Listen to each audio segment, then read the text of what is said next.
down to I guess it's called Charlton, Texas, and it's a suburb of Dallas, if I'm not mistaken. Undefeated junior middleweight Alex Rincon, who will be in action on January 2nd. Alex, how you doing today? I'm good. I'm good. How are you doing? I'm doing good. So we got this fight against Sergio Lucio Gonzalez on January 2nd, live right around the corner from where you live at the American Airlines Center in Dallas, Texas. 10 days out. How you feeling? I feel great, man. I feel ready. I've been ready, but I feel great. I'm excited. I can't wait to be back in front of my hometown, my fans, and my family. Talk about that for a second. Obviously, the first big card of the year, and it's right in your backyard. You don't have to really go anywhere. You can train at home. No worries about any of that stuff. Pretty comfortable feeling knowing that you're going to be fighting in the big arena. Your hometown arena. Yeah, well, I'm actually right now. I'm in Upper Marlboro, Maryland. I'm in DC. Okay. Yeah. So I'm out here with my manager, Lamont Rhodes Senior, son Okay. here, Lamont Rhodes Junior, and we're out on the East Coast. So usually when I get ready for fights, I come out here and do training camp. Just kind of get away from home, from any distractions. I just like to be out here and just by myself, just really focus. Now, what's that like? Going away for training camp, is that a good feeling for you to get away from all the, I guess, possible distractions? Being the local fighter. Yeah, it's actually really good. It's obviously very beneficial. You have supervision, so you're not overworking yourself, but you're not also underworking yourself at the same time. I enjoy it. They're like family here. It's different. Especially with this year. It's been a crazy year, but there's any time to spend the holidays away from home, it'd be this year to do it.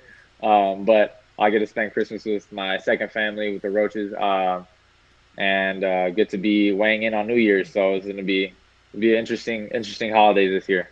What's that like? The fighter's lifestyle, so to speak. With obviously, this year is a little bit different because of the quote gathering sizes that we can't all enjoy.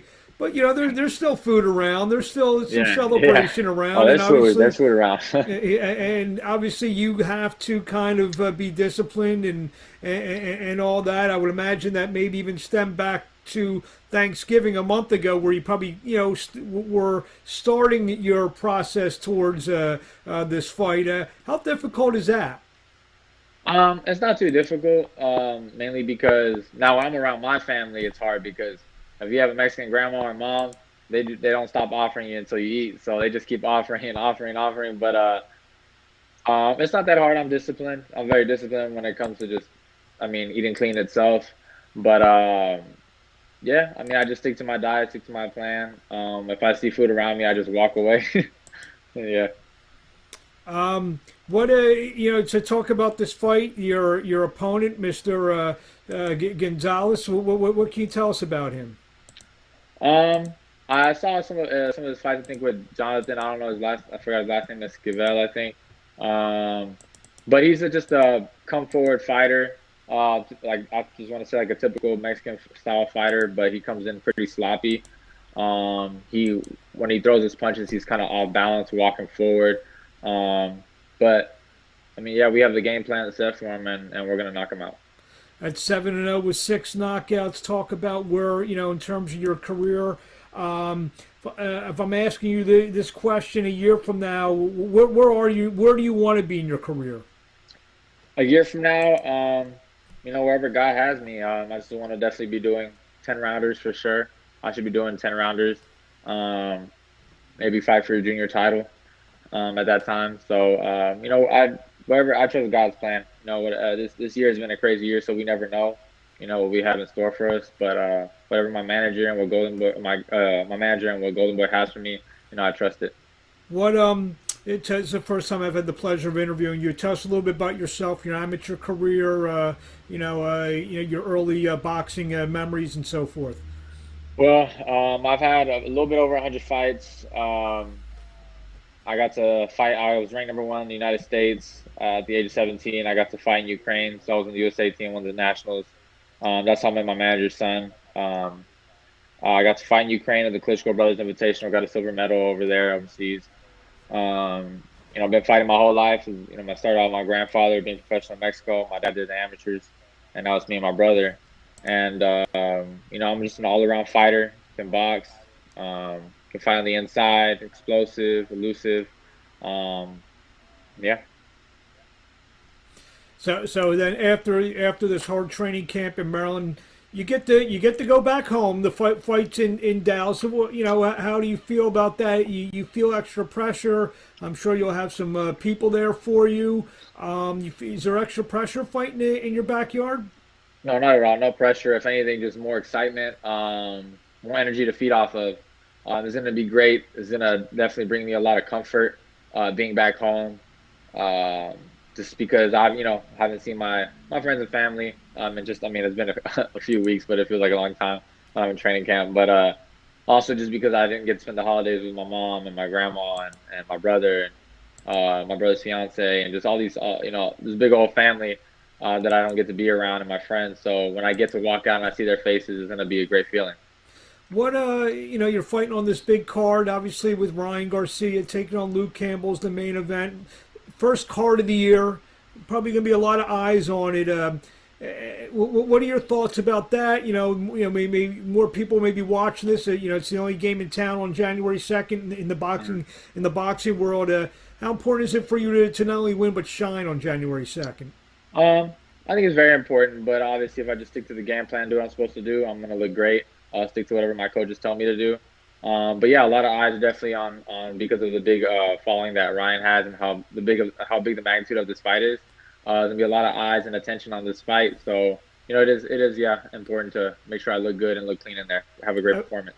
I've asked this question to several of the young Golden Boy fighters. Obviously, you have the resources of Oscar De La Hoya, and you have Bernard Hopkins, who's one of the partners with Golden Boy. Have you had a chance to speak to them, get some advice from them, some words of encouragement? I mean, not really, not where we sit down and talk and have a long discussion, but Oscar has came up to me about twice. Um, Kind of one fight, he kind of gave me a little, some criticism, which I was happy and proud to hear, coming from him. And him, telling me, hey, this is good, this fix this. And one fight, he was, very, very happy with my performance. Bernal Hopkins came up to me after my pro debut, and was very, very excited. Um, so he was just excited about my future. But I look up to those men, and with the legacy that they had, it's always great hearing advice from them.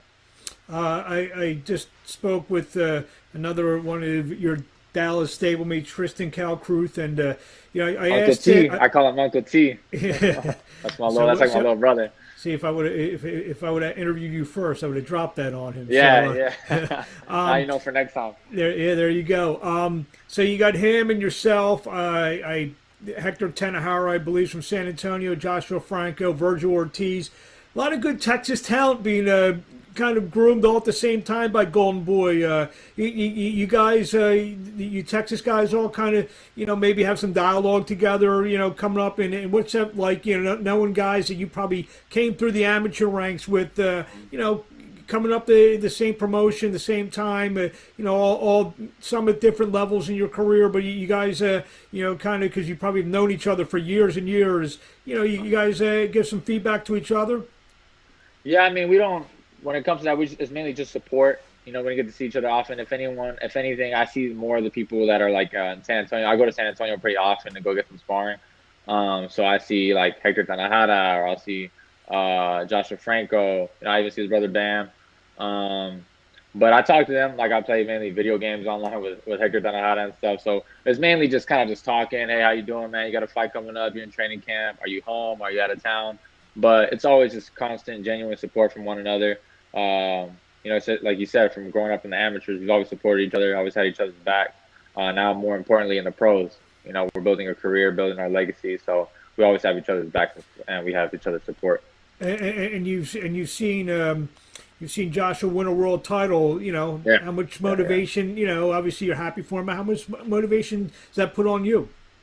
Um, Good. It's a lot of motivation, for him being. He was actually on the Texas Golden Gloves team when we went to nationals together. So it was great to have a stablemate back then to become a world champion. So just knowing that, like, hey, look, that's a good friend, that's a good old teammate of mine, and he became a world champion. So, I know I can do it. And it's kind of like, you see someone else that being able to do something like, hey, look, I know they can do it, I can do it too. So it just shows that that world title reach isn't too far. There you have it. A couple last questions for you. What do you want to say to the fans out there before we see you on January 2nd on the Zone, take on Sergio Lucio Gonzalez? I just want to tell the fans as to, well, first off, just happy holidays, enjoy your Christmas, have a happy New Year, enjoy this time with your family. But mainly, just pretty much what this fight's dedicated to. This fight's dedicated to for just a year of losses, for all the losses I've had. This year of close friends. A close friend of mine from high school passed away. My sponsor's daughter, Jessica Hubbard. A close friend, Sean. I was supposed to dedicate this fight back in last November. This guy didn't make weight, but I lost Sean to cancer. And it's just a year of just people that have been losing family to COVID, and it's just a crazy year. So just to let everybody know that if you're going through a hard time today, y'all made 100% of those hard days. So just keep moving forward, stay strong, keep God first.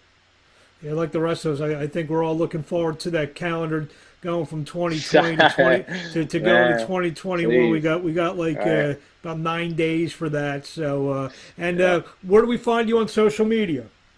On Twitter and Instagram, it's Alex Rincon 95, and on Facebook, just Alex Rincon. Snapchat Rincon 1195. But yeah, I'm mainly more active on Instagram, so if you want to get my attention or talk to me through there, talk to me on Instagram.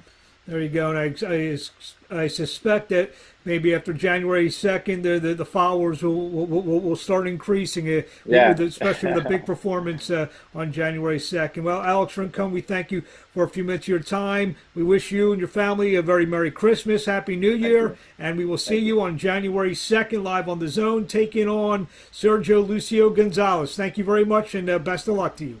Thank you. Happy